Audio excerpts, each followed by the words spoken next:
चांदीपुर गांव एक शांत और सुंदर घाटी में बसा था। वहां के लोग सीधे सादे थे। बकरियां टनटनाती घंटियों के साथ चलती और आम के पेड़ हवा में कुछ कुछ बातें करते लगते। पर गांव के किनारे एक पेड़ था, एक पुराना बरगद का पेड़, जो इतना बड़ा था कि उसकी जड़ें जमीन को चीर कर बाहर निकल आई थीं। लोग उसे फुसफुसाता पेड़ कहते थे उस पेड़ में जादू है। कोई कहता वहां खजाना छुपा है, कोई कहता वो किसी और दुनिया का दरवाजा है। पर किसी की हिम्मत नहीं होती कि उसके पास जाए। सिर्फ एक ही बच्चा था जो उस रहस्य को जानने की ठान चुका था, बंटी। बंटी 10 साल का था। उसके बाल हमेशा बिखरे रहते, आंखें चमकती रहती और कमर में गुलेल लटकती रहती। एक शाम उसकी सबसे अच्छी दोस्त मीनू ने कहा, अगर तू पेड़ को छूकर दिखा दे तो मेरी चांदी वाली सीटी तेरी। बंटी ने मुस्कुराकर कहा, पक्का। जैसे ही सूरज ढलने लगा, बंटी पेड़ की तरफ बढ़ा।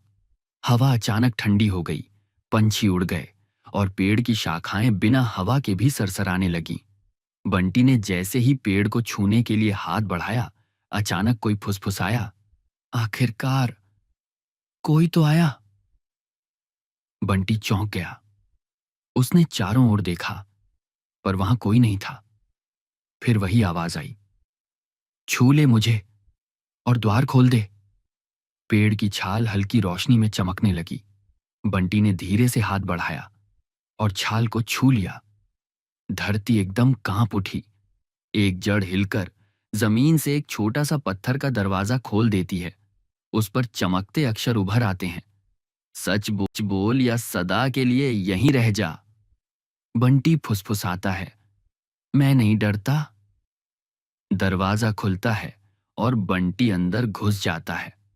अंदर एक चमचमाता कमरा होता है, जिसमें हवा में तैरती हुई पुरानी किताबें, चमकती चाबियां और एक सोने का पिंजरा होता है, जिसमें एक बोलता हुआ तोता बंद होता है। बहुत दिन लगा दिए तूने, तोता चिल्लाता है। मैं यहां पिछले 66 सालों से बंद हूं। तोते का नाम था परिंदोपुर। वो बताता है कि यह पेड़ एक जादुई दरबान है। हर 100 साल में वो एक बच्चे को चुनता है और उस बच्चे को 3 काम पूरे करने होते हैं सूरज उगने से पहले, वरना वह हमेशा के लिए वहीं रह जाएगा। पहला काम था, ऐसी घंटी ढूंढो जो कभी नहीं बजती। बंटी दौड़ता हुआ एक और सुरंग में जाता है। वहां एक कांच की बनी घंटी टंगी होती है। वो उसे बजाने की कोशिश करता है, पर कोई आवाज नहीं आती। फिर वो जोर से कहता है, उठ जाओ घंटी, गांव को तुम्हारी जरूरत है। घंटी चमकने लगती है और एक धीमी सी फुसफुसाहट की तरह आवाज निकलती है, अगला काम, साया भूल भुलैया से निकलो, जहां अंधेरे साए उसे रास्ता भटकाते हैं। हर साया कहता है, तू डरपोक है, तू कभी नहीं बच पाएगा, तू सिर्फ एक बच्चा है।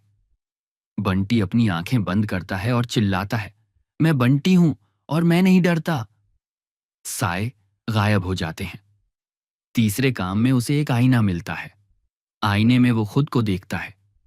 एक हाथ में सोने के सिक्कों की थैली और दूसरे में एक चमकता हुआ बीज। एक आवाज आती है, चुनो, दौलत या बीज। जो गांधी थोड़ी देर सिक्कों को देखता है, फिर बीज को। वो मुस्कुराता है और बीज चुनता है। आईना टूट जाता है, जमीन कांपती है, हवा तेज चलती है। तोता चिल्लाता है, भागो, दरवाजा बंद हो रहा है। बंटी दौड़ता है, बीज को सीने से लगाकर। आखिरी पल में वो बाहर कूद पड़ता है। बरगद का पेड़ रोशनी से भर उठता है। गांव वाले दौड़ कर आते हैं। तोता पेड़ पर बैठ जाता है और घोषणा करता है, बच्चे ने पेड़ को जगा दिया है, अब चांदीपुर में फिर से जादू लौटेगा। उस दिन के बाद हर साल उसी रात पेड़ फिर से फुसफुसाने लगता, किसी नए बच्चे की तलाश में।